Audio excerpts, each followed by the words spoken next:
You're listening to TuneDig, a podcast for music lovers. The premise is simple. We dig into an album to discover what makes it interesting, and then we dig into the crates for a vinyl copy to give away to one lucky winner. Go to TuneDig.com for your chance to win, and follow us on Instagram and Twitter for more info about the album that didn't make the episode. Today we're talking about Frank Ocean's Channel Orange.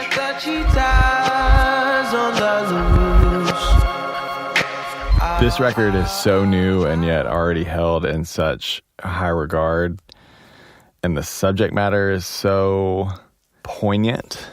This album's kind of like a trip to the Louvre, and it got me thinking, what is a modern classic, and when can we deem a record a timeless record, a classic record, especially something born in a digital age? This one's a tough one because you don't normally have to talk about a record that might be classic while also having loved it since the day it came out. Right. Right? Both of us and more people I knew were just kind of on this as soon as it happened. And it's hard to talk about because it's a masterpiece while also being just fun to listen to. You can put it on and not have to think too hard about it. And that, I think, at least contributes to the case for it being a classic record already. The fact that it's got this ability to be passive and fun and then active and deep. There are so many layers of the onion, and they're intentional here. A lot of times I feel like we're pulling back the context and circumstances of how an album got recorded or what people were thinking about. We're kind of filling in the details to maybe figure out why a song came out that way or why it sounded that way. So much here is intentional that it rewards that deep search for meaning everywhere you look. But it was said that rather than relying on the samples like he did with this mixtape, Frank Ocean specifically wanted to approach sound and song structure differently on this record. And his approach to sound and song structure gets surfaced with this very intentional layer of obfuscation, maybe we'll say. Like, to me, one of the reasons this record is impactful and you can get emotionally involved in it is because he never tries to explain anything too objectively.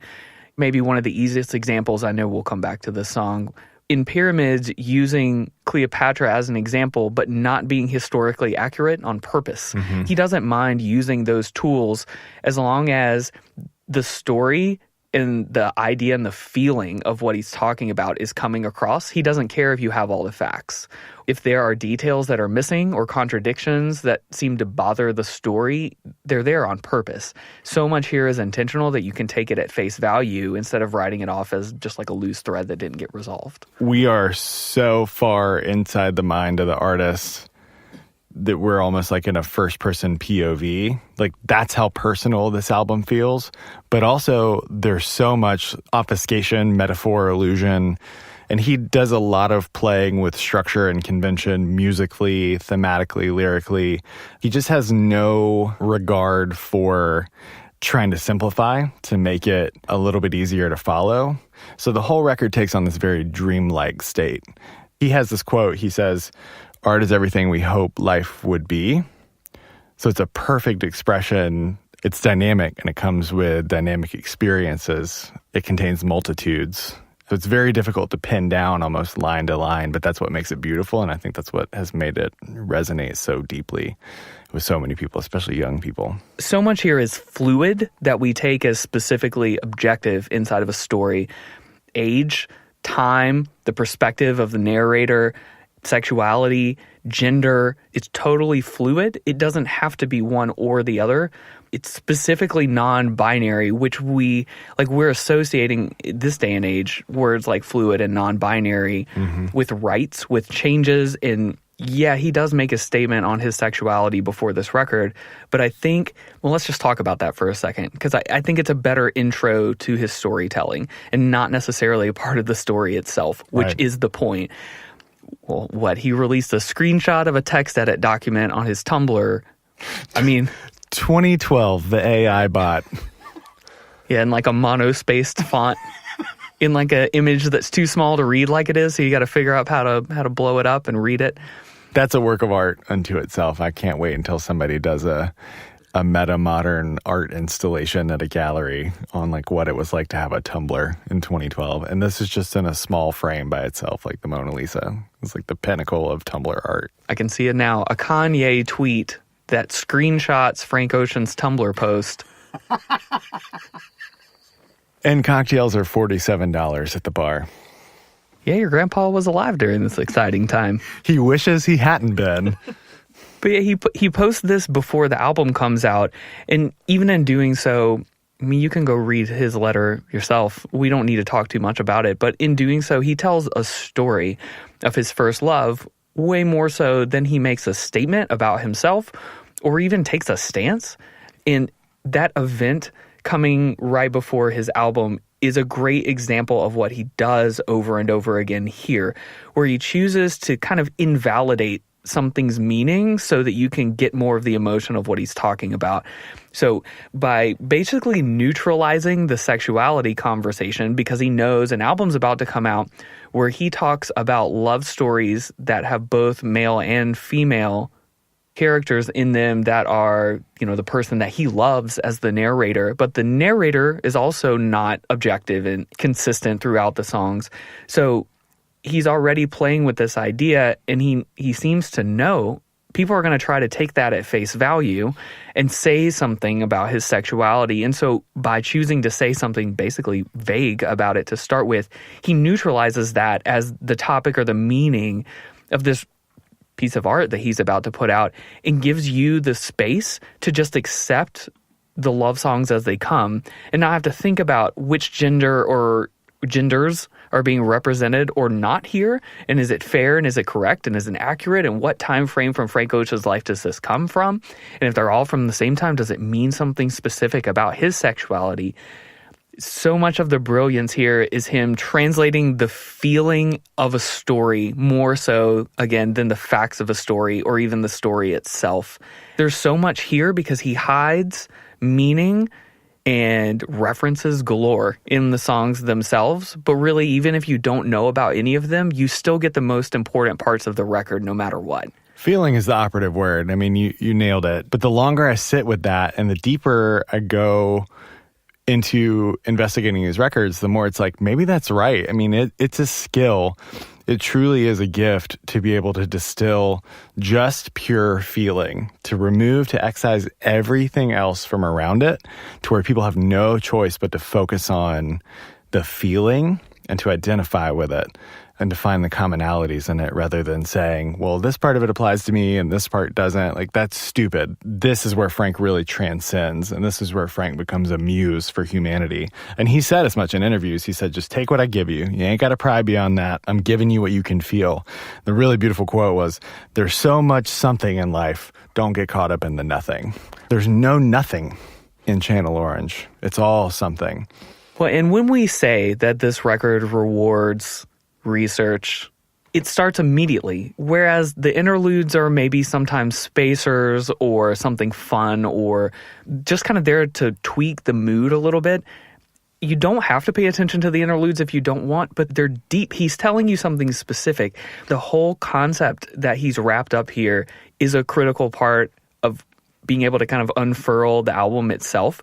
So the concept of having those channels, each song is basically operating as a channel. It took me a long time to recognize that there was even like a theme or a concept to it, because it flows so smoothly, even if you're not looking for that. But kicking off the record with an interlude that has this background noise, which is actually him playing Street Fighter in a dream and then waking up from the dream. And if you listen to all of that detail in the background noise, you can hear it.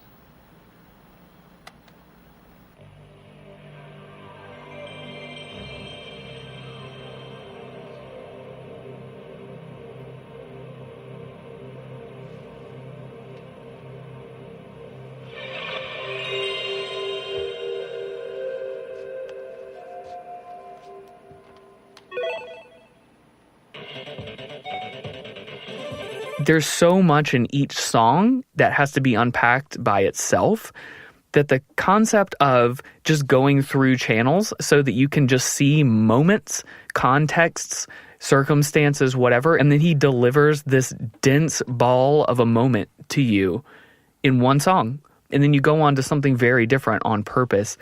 Concept albums have to be executed really well for them to work. Not only is this executed well, but I think the concept helps him actually deliver all the stuff that he's thinking of here, because this is way too much feeling to be delivered as one big thing. One big story would be overwhelming and might threaten to become cheesy maybe if it drew out too much. It's like staring directly into the sun. Totally. If you want to get a real good head start into the details, there's a whole series of Dissect podcasts about where at least part of the season is about this record. But I would argue that the depth at which we go to explore all the references and all the metaphor in that forum feels like someone turned on the lights at Space Mountain. Where it's like, oh shit, I'm just in a warehouse, sitting in a train car with a bunch of strangers, rolling around on wood. You truly have to let your own mind and experiences and memories fill in the gaps. I mean, not to use a Disney pun, but that's where the magic comes from. But it gives us permission to not have to see it exactly the way that he did, right? You don't have to become the character in the story per se, because the way he tells the story is never so prescriptive. It's pretty easy as you read into the lyrics to kind of feel the sense of contradiction and map it to other times in your life where you've been so overwhelmed with emotion that contradiction didn't matter. Right. And it was more about... Because you're allowed to have more than one feeling at the same time, because that's what being a human being is. We don't typically give that to other people in our lives, but we expect to be entitled to that. A tornado flew around my room before you came. Excuse the mess it made. It usually doesn't rain in Southern California, much like Arizona. My eyes don't shed tears, but boy, they pour when I'm thinking about you.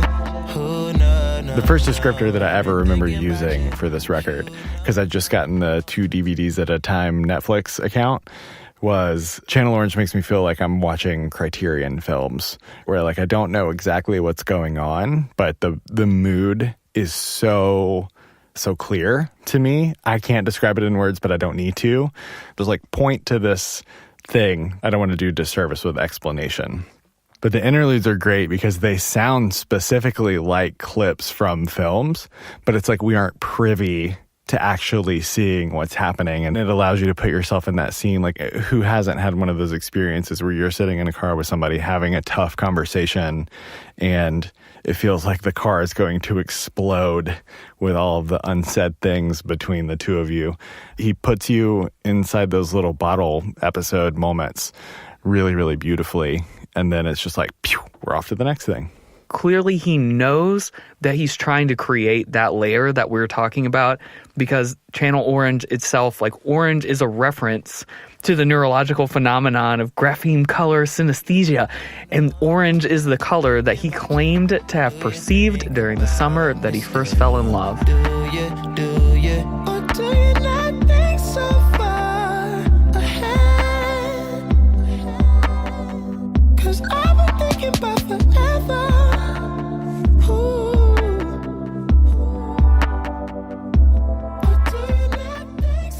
So we start with Thinking About You is the first actual song. And I think still the most popular song from the record. So it had an interesting trajectory that I didn't know about. He wrote the song for someone else, and that scratch track wound up making its way onto the internet, hence the much talked about male pronouns. And he re-recorded it and then re-recorded it again. And this final version is the 3rd or 4th iteration of the thing. The artist that he wrote it for also posted the version that they were supposed to actually record.